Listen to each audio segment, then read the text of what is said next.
pagkakataon, muling nagtipon-tipon sa Iriga City Bagsakan Center ang mahigit 600 Irigenyo farmers. Ito para sa Rehabilitation and Recovery Program ng Department of Agriculture at Local Government Unit ng Iriga sa pangunguna ni Mayor Madel Alfelor. Tatabangan ta ang amin na industriya sa Dipo, Syudad ka, Iriga. Maswerte po sira, pilot po sira.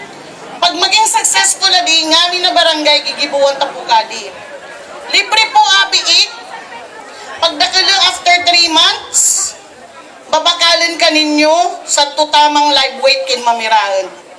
Sako-sakong mga fertilizer, palay seeds, plant growth enhancer, assorted vegetable seeds at iba pang agri-inputs ang ipinamigay rito.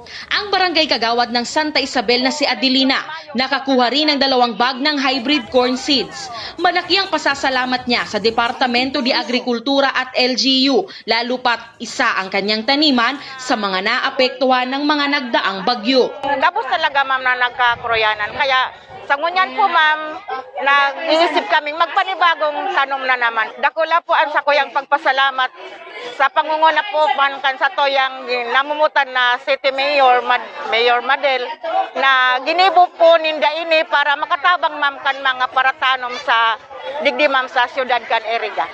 Nabigyan rin ng ayuda si Nanay Mila ng Barangay San Ramon.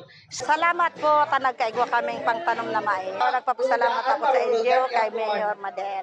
Si Nanay Salvacion ng Sagrada, aminadong nadistroso rin ang mga pananim. Ay malakas man po sa bagyo sa amin. Kadakol naalian harong, naalian bubong. So mga pananom, gabos na na destroso, so paroy, sa kamais. Tapos ngunyan maluya pa ang produkto kan paroy. Kaya ngunyan,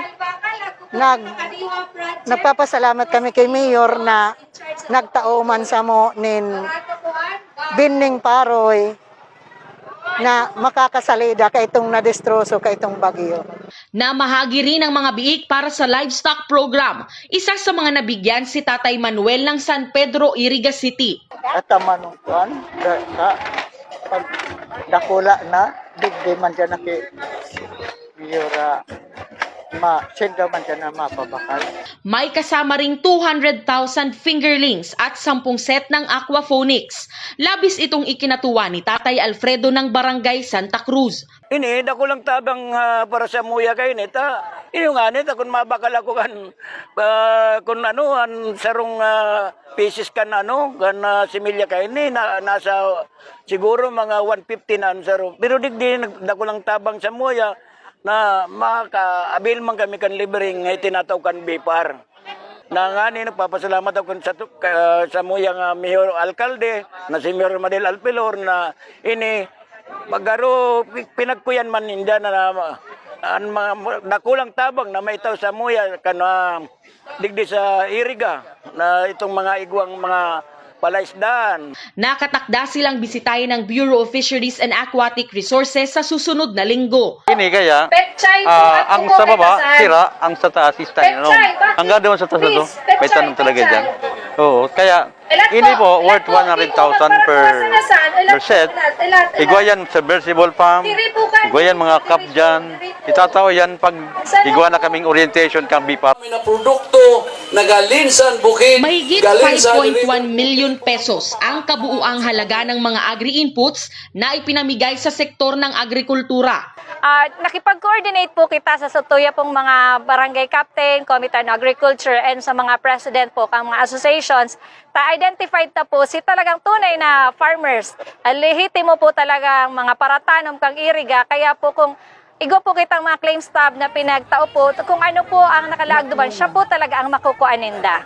After a week or two, expect po ninda na malibot po ang mga technician para po i-monitor.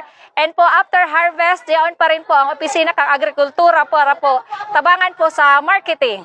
Igo po kitang niluluto po na trading post para po ang mga produce po ninda, ang LGU pa po ang mabakal. Una nang ginanap ang parehong aktibidad, Nobyembre nitong nakaraang taon.